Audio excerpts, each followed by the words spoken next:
Once again this weekend, we're meeting someone going like 100. This morning, we're taking a closer look at the art of Pierre Soulages. The source of his appeal is right there on his canvases in black and white, as Elizabeth Palmer will show us.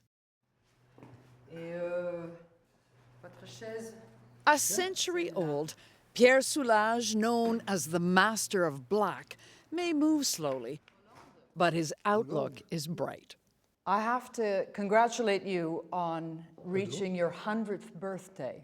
How are you feeling?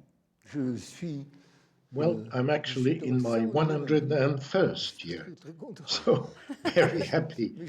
But to tell you the truth, it's not much different than being 90. Soulages lives in the small French town of Sète on the Mediterranean, in a modernist house he built in the 1960s with Colette, his wife of 78 years. His studio is filled with his tools, many of them homemade, and stacks of unfinished works turned to the walls so they don't distract him. I prefer not to see them, otherwise they call to me. There's no question Soulages' paintings command attention. They've hung in the world's most famous art collections, big, bold, and overwhelmingly black. In the 1950s, Soulages made a name for himself in New York, which was emerging as the center of the modern art world. I so enjoyed New York. To quote a French writer, New York is a city that stands tall. Back then, like the American artists Jackson Pollock and Mark Rothko, Soulages was part of the avant-garde, experimenting with challenging abstract forms. They reveal things that live within us, but that we may not have recognized. As a young artist, Soulages did use some color. And then one morning in 1979, when he and Colette were living in Paris, he noticed how reflections transformed the surface of black paint.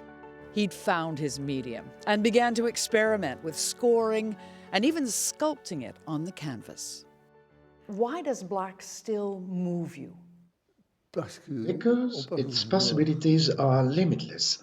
I say black, but actually it's light. That's key.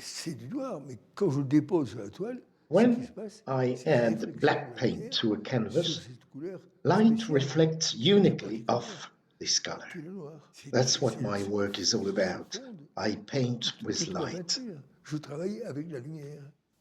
He calls it beyond black, the way the light turns the black to brown or gray or even shining white. Each time it's a new experiment.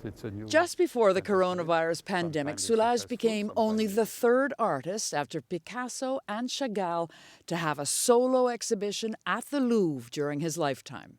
He came. Alfred Pacman was one of the curators.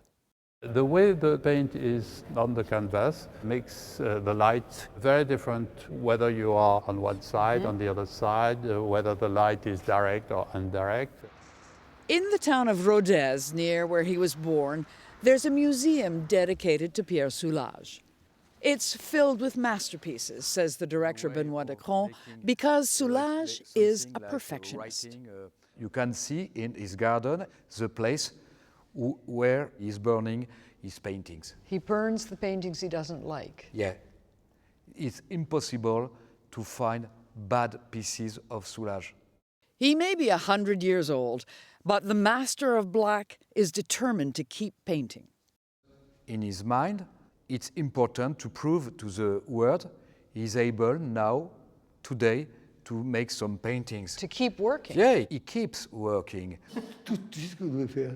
He relies on his assistant, Ismail, and a stone he puts at the studio door to warn visitors away, so he can concentrate in the time that's left on the power and possibilities of black.